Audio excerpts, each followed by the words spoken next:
सनातनी विजडम, ज्ञान, भक्ति और शांति की ओर।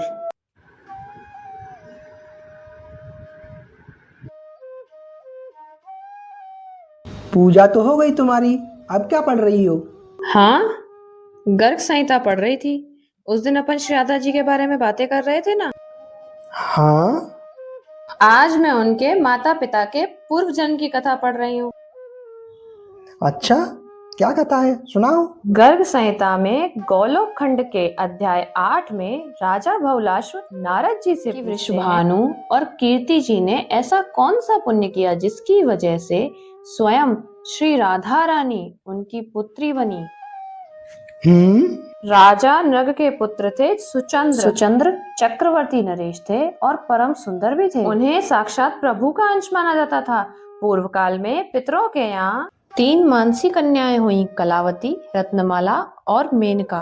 पितरों ने स्वेच्छा से कलावती सुचंद्र को, रत्नमाला विदेहराज को और मेनका हिमालय को अर्पित की थी। रत्नमाला के अगले जन्म में सीता जी और मेनका से पार्वती जी उत्पन्न हुई। कलावती के कोई संतान नहीं हुई, इसीलिए कलावती और सुचंद्र जी दोनों नैमिषारण्य वन में गए तप करने के लिए और ब्रह्मा जी को प्रसन्न करने के लिए तपस्या करने लगे। वहां उन्होंने देवताओं के समय अनुसार 12 साल तक तपस्या की थी। उसके बाद वहां ब्रह्मा जी प्रकट हुए। तब तक उनके शरीर में दीमक चढ़ गई थी और वे बहुत ही दुबले पतले से हो गए थे। अच्छा, फिर? तब राजा ने बांबी में से निकलकर प्रणाम किया और कहा, प्रभु मुझे मोक्ष दे दें। फिर राधा रानी कैसे हुई? उन्होंने तो मोक्ष ही मांग लिया। आगे सुनो। फिर रानी बहुत दुखी हुई कि राजा ने तो मोक्ष ही मांग लिया।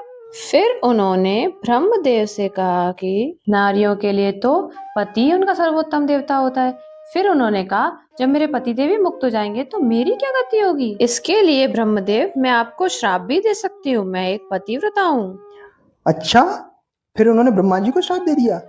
अरे नहीं, फिर ब्रह्मदेव बोले, देवी मैं आपके श्राप से अवश्य डरता हूँ, परंतु मेरा ये वर विफल नहीं हो सकता। इसीलिए तुम अभी अपने पति सहित स्वर्गलोक को जाओ और वहाँ सुख भोग कर पुनः पृथ्वी पर वापस आना। तब द्वापर युग में तुम दोनों के भगवान की प्रिया साक्षात श्री राधिका जी पुत्री रूप में प्रकट होंगी।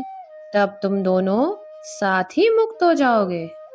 अच्छा, वैसे एक कथा और आती है वृषभानु जी के बारे में, जो ज्यादातर भागवताचार्य अपनी भागवत में सुनाते हैं। और कौन सी कथा है? मैंने तो नहीं सुनी। आपको याद हो तो सुना दो। अभी मुझे लेट हो रहा है, वो मैं तुम्हें फिर कभी सुनाऊंगा। सभी दर्शकों को राधे राधे।